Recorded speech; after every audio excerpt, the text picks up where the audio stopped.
culture part. On the work. Some people they will not have a charm, clarity.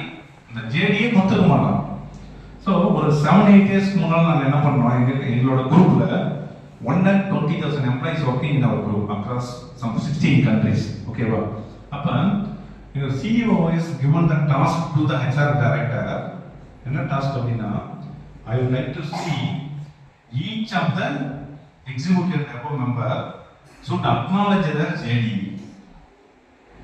என்ன பண்ணணும்? Job description acknowledge பண்ணலாம்.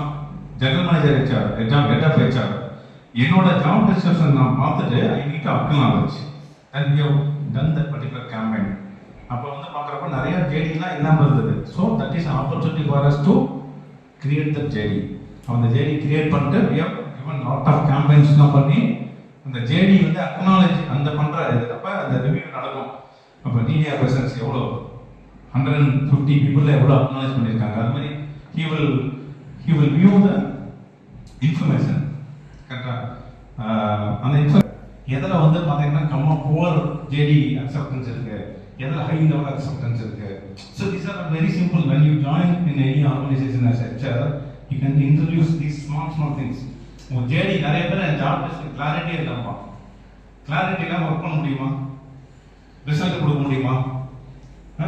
So அது ஒரு ரீசனாக இருக்கும். Employee leaving from the organisation, அது ஒரு ரீசன். இப்போ காமன் பின் அப்படிங்கிறப்ப பார்த்தீங்கன்னா compensation survey is very very important. அப்புறம் benefit survey is very very important. நம்ம அடிக்கடி நம்ம ரிலேட்டிவ் அந்த மாதிரி இது பண்ணுறப்ப நம்ம ஃப்ரெண்ட்ஸ் பண்ணுறப்ப அந்த கம்பெனி நிறைய பெனிஃபிட் இருக்கு அப்படின்னு சொல்கிறோம். ஏன் அப்படி சொல்கிறோம்? ஏன் அந்த கம்பெனியில் மட்டும் பெனிஃபிட் இருக்கு கேட்கலாமா? ஏன் அந்த கம்பெனியில் பெனிஃபிட் இருக்குன்னு ஏன் சொல்கிறோம்? அந்த வார்த்தையை ஏன் யூஸ் பண்ணுறோம்? ரொம்ப சிம்பிள் இல்லை, பயங்கரமாக யோசிக்கிறது ஒன்றும் இது மாதிரி எனக்கு தெரியல. அந்த கம்பெனியும் நிறைய பெனிஃபிட் இருக்கு. இல்லை இந்த காலேஜில் நிறைய நாம டெய்லி வேலைக்கு போகிறோம். கரெக்டாக 2 நாள் வேலைக்கே போகலாம். என்னன்னு கேட்டால் ஒர்க் ஃப்ரம் ஹோம் தான். என்னது? It's a benefit. என் company is introducing work from home. So through that பார்த்தீங்கன்னா இன்னும் 5 minutes முடிச்சிடலாமா? முடிச்சிடலாமா? ஸோ காம்பன்மெண்ட்ங்கிறது இட்ஸ் அ ஈஸி திங். ஓகேவா? ஸோ ஏன் அதை பண்ணுறோம் அப்படிங்கிறது. So with that we could able to discuss the role of HR analytics in a simple manner, how the entire HR framework it is coming and playing a vital role.